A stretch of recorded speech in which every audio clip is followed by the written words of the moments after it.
Oke, bismillahirrahmanirrahim. Assalamualaikum warahmatullahi wabarakatuh. Alhamdulillahirabbil alamin. Wa bihi nasta'in ala umuri dunya waddin. Wassalatu wassalamu ala sayyidil anbiya'i wal mursalin sayyidina wa maulana Muhammadin wa ala alihi washabihi wasallim ajmain amma ba'du. Pada kesempatan kali ini saya akan menyampaikan materi tentang asesmen formatif dan sumatif. Sebelum masuk ke materi, izinkan saya memperkenalkan diri terlebih dahulu. Perkenalkan, nama saya Muhammad Lukman Hakim, NIM 233237172. Saya dari kelas pembelajaran matematika A dengan nomor absen 37. Langsung aja masuk ke materinya, yaitu asesmen formatif dan sumatif. Jadi pada materi ini akan dibagi menjadi 3 agenda sesi. Yang pertama ada konsep asesmen formatif dan sumatif. Terus yang kedua ada bentuk asesmen, dan yang ketiga ada umpan balik. Yang pertama ada konsep asesmen formatif dan sumatif. Jadi pengertian dari asesmen formatif itu sendiri yaitu penilaian yang dilakukan selama proses pembelajaran sedang berlangsung, baik di awal maupun di tengah-tengah materi ketika disampaikan. Terus asesmen sumatif yaitu penilaian yang dilakukan pada akhir pembelajaran. Jadi penilaiannya itu dilakukan setelah materi telah diberikan kepada siswanya. Oke, selanjutnya ada jenis asesmen. Asesmen itu terbagi menjadi 3, yaitu asesmen S atau sebagai, terus yang kedua ada asesmen for atau untuk, terus yang ketiga ada asesmen of atau terhadap. Asesmen S yaitu asesmen sebagai refleksi proses pembelajaran. Terus yang kedua ada asesmen for atau untuk, yaitu asesmen untuk perbaikan proses pembelajaran. Terus yang ketiga ada asesmen of atau terhadap, yaitu asesmen sebagai evaluasi pada akhir proses pembelajaran. Selanjutnya yaitu ada konsep asesmen formatif dan sumatif. Yang pertama ada asesmen formatif, yaitu metode evaluasi yang dilakukan untuk evaluasi proses pemahaman murid, kebutuhan pembelajaran, dan kemajuan akademik selama pembelajaran. Jadi asesmen formatif memantau pembelajaran murid dan memberikan umpan balik yang berkala dan berkelanjutan. Bagi murid, asesmen formatif berfungsi membantu murid mengidentifikasi kekuatan dan aspek yang perlu dikembangkan. Terus bagi guru dan sekolah, asesmen formatif berfungsi memberikan informasi mengenai tantangan apa saja yang dihadapi murid dalam proses pembelajaran proyek, sehingga dukungan yang memadai dapat diberikan. Asesmen formatif dapat diberikan oleh guru, teman, atau diri sendiri. Terus yang kedua ada asesmen sumatif, yaitu metode evaluasi yang dilakukan di akhir pembelajaran. Asesmen sumatif seringkali memiliki taruhan tinggi karena berpengaruh terhadap nilai akhir murid, sehingga sering diprioritaskan murid daripada asesmen formatif. Jadi umpan balik dari asesmen hasil akhir ini atau sumatif dapat digunakan untuk mengukur perkembangan murid, untuk memandu guru dan sekolah merancang aktivitas mereka untuk proyek berikutnya. Terus ada fungsi dari asesmen formatif dan asesmen sumatif. Untuk guru yaitu asesmen formatif untuk guru berfungsi sebagai mengawasi pembelajaran murid, terus yang kedua ada memastikan perkembangan murid, terus yang ketiga ada mengecek pemahaman murid. Terus fungsi asesmen formatif untuk murid yang pertama ada mengevaluasi pembelajaran sendiri, terus yang kedua ada membangun pengetahuan, terus yang ketiga ada mengidentifikasi kekuatan dan kelemahan. Terus yang terakhir ada meningkatkan kemampuan dari peserta didik sendiri. Terus yang kedua ada fungsi asesmen sumatif. Yang pertama untuk guru, yang pertama ada mengukur apakah murid sudah memenuhi capaian pembelajaran dan sejauh mana sudah mencapai akhir unit pembelajaran. Fungsi yang kedua yaitu meningkatkan pengajaran dan pembelajaran selanjutnya. Terus untuk murid, asesmen sumatif berfungsi sebagai memahami performa di akhir unit pembelajaran dan memahami apakah mereka sudah memenuhi capaian pembelajaran dan sejauh mana sudah mencapai akhir unit pembelajaran. Terus fungsi dari kedua asesmen ini yang pertama yaitu merupakan cara untuk menilai pembelajaran murid. Terus yang kedua merupakan kesempatan untuk menerima dan memberikan umpan balik. Terus yang terakhir ada merupakan cara untuk mengevaluasi keefektifan pengajaran dan pembelajaran. Ada penekanan pada asesmen formatif, fungsi asesmen formatif dan sumatif. Jadi kondisi saat ini asesmen of learning paling dominan dilakukan oleh guru. Tetapi harapan dengan kurikulum yang terbaru ini yaitu mengutamakan asesmen as learning dan asesmen for learning.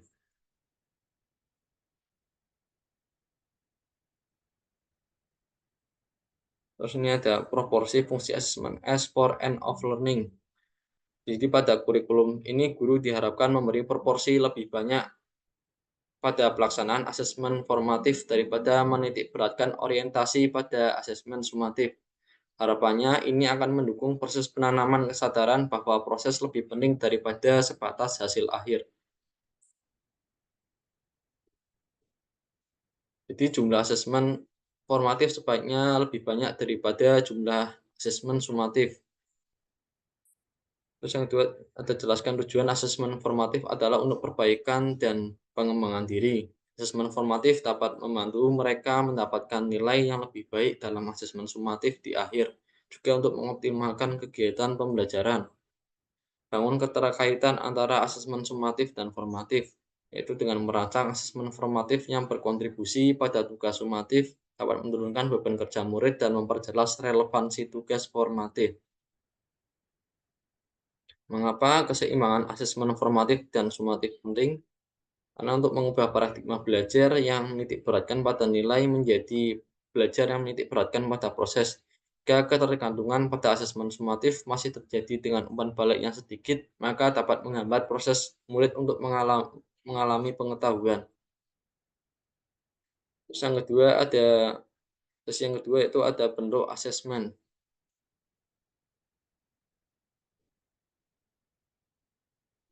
Jadi ini adalah contoh bentuk asesmen tidak tertulis. Yang pertama ada diskusi kelas. Terus yang kedua ada drama, yang ketiga ada produk, yang keempat ada presentasi, dan yang terakhir ada tes lisan.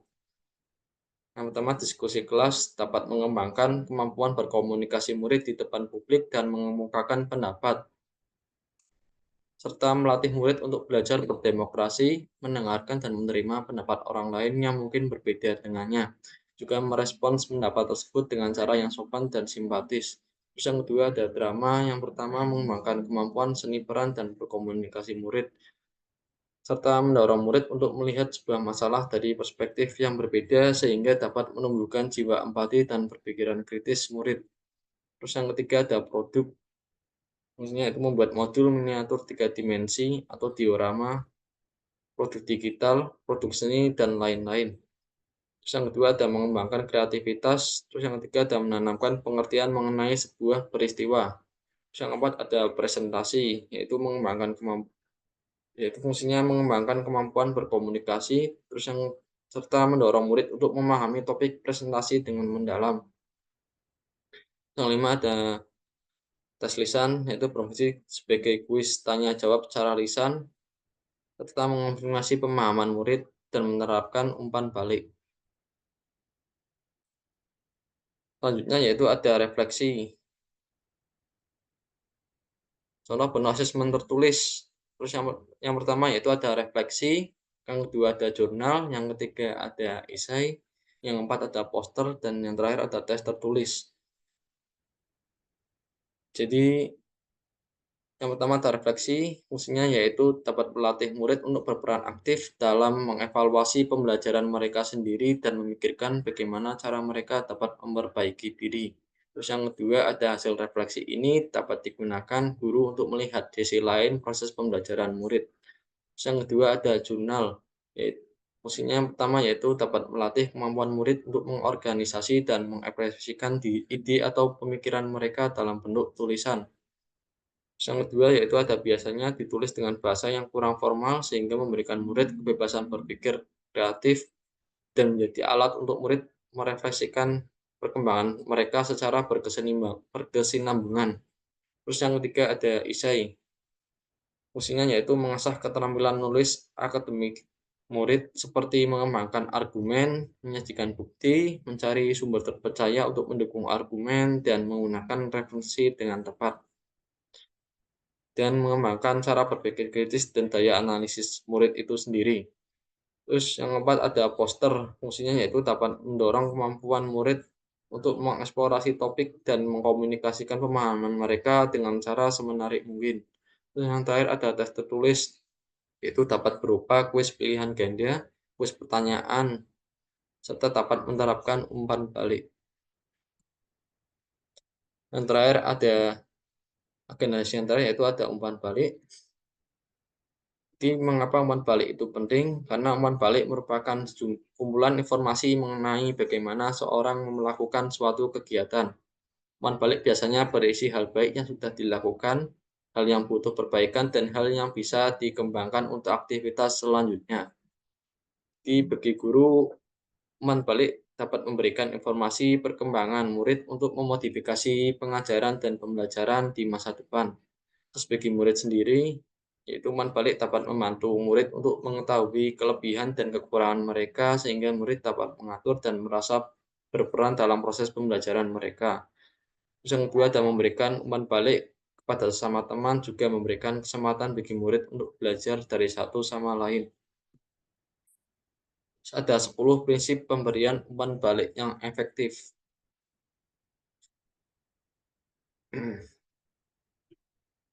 Yang pertama yaitu ada mudah dimengerti, seperti bahasa yang dipakai sederhana.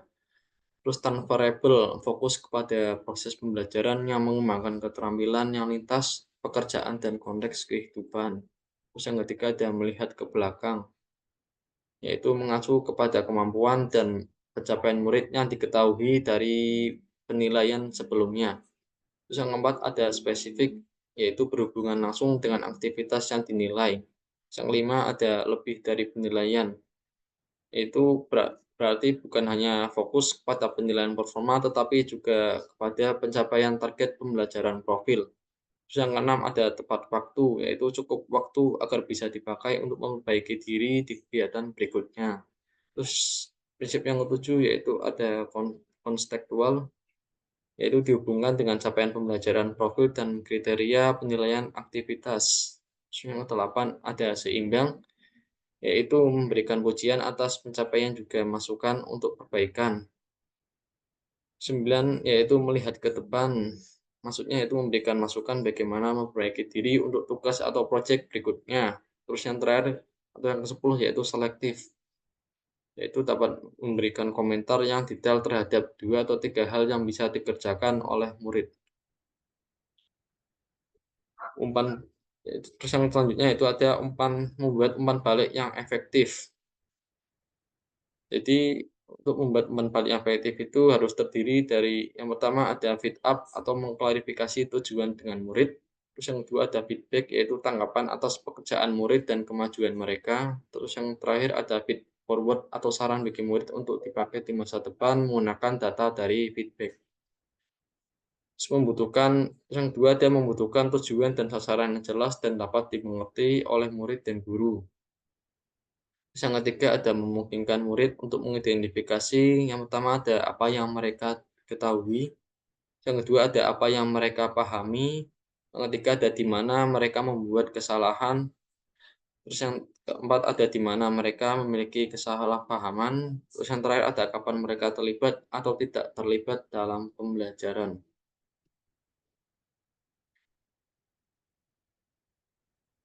Jadi jadi umpan balik guru atau teacher feedback, pertanyaan panduan untuk guru. Yang pertama, apa saja komponen penting yang perlu ada. Terus yang kedua ada dokumen apa yang bisa dipakai guru untuk menjadi acuan penulisan umpan balik yang efektif dan objektif. Yang ketiga ada apakah ada format umpan balik yang sederhana dan mudah dipahami oleh murid. Terus yang keempat ada seberapa sering umpan balik harus diberikan. Terus yang kelima ada seberapa panjang dan detail penulisan umpan balik yang efektif apabila diberikan tertulis. Terus yang terakhir ada bagaimana agar murid tertarik untuk membaca umpan balik dan mendapatkan manfaat yang maksimal. Terus yang kedua ada umpan balik teman, peer feedback, pertanyaan panduan untuk murid. Yang pertama yaitu ada apa saja komponen penting yang perlu ada. Terus yang kedua ada apa yang bisa kamu pakai untuk membantu kamu memberikan umpan balik yang efektif dan objektif bagi temanmu. Terus yang ketiga ada apa hal baik yang sudah dilakukan oleh temanmu. Yang keempat ada apa hal yang bisa diperbaiki atau dikembangkan lagi oleh temanmu. Pertanyaan kelima, apa yang bisa dilakukan oleh temanmu agar karyanya bisa lebih baik lagi di kemudian hari? Terus yang terakhir ada informasi apa yang kamu rasa akan bermanfaat untuk membantu pengembangan diri temanmu. Letter of feedback, contoh praktik baik memberikan umpan balik secara berjenjang. Yaitu yang pertama ada klarifikasi. Contohnya yaitu seperti apa yang kamu dimaksud. Yang pertama ada klarifikasi, yang kedua ada penilaian, yang ketiga ada perhatian, yang keempat ada saran, terus yang terakhir ada apresiasi. Klarifikasi itu contohnya misal apa yang dimaksud dengan bilangan bulat.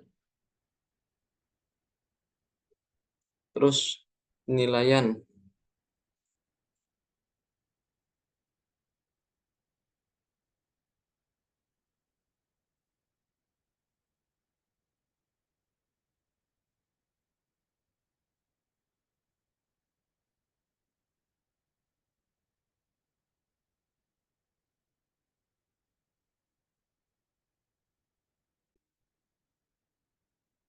terus yang kedua yaitu ada penilaian. Ya, contohnya semisal ini menarik karena bilangan bulat sangat penting untuk dipahami dan dipelajari. Terus yang ketiga ada perhatian. Contohnya itu semisal saya belum paham bagaimana hitungan yang ada pada bilangan bulat.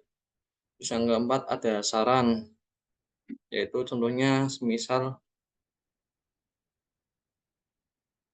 pernahkah kamu berpikir tentang apa itu bilangan bulat? Terus yang kelima ada apresiasi, yaitu contohnya semisal idemu mengingatkan saya pada hitungan yang ada pada bilangan bulat. Mungkin cukup sekian dari materi dari saya. Terima kasih. Mohon maaf apabila ada kata-kata yang kurang berkenan. Saya cukupkan. Terima kasih. Wassalamualaikum warahmatullahi wabarakatuh.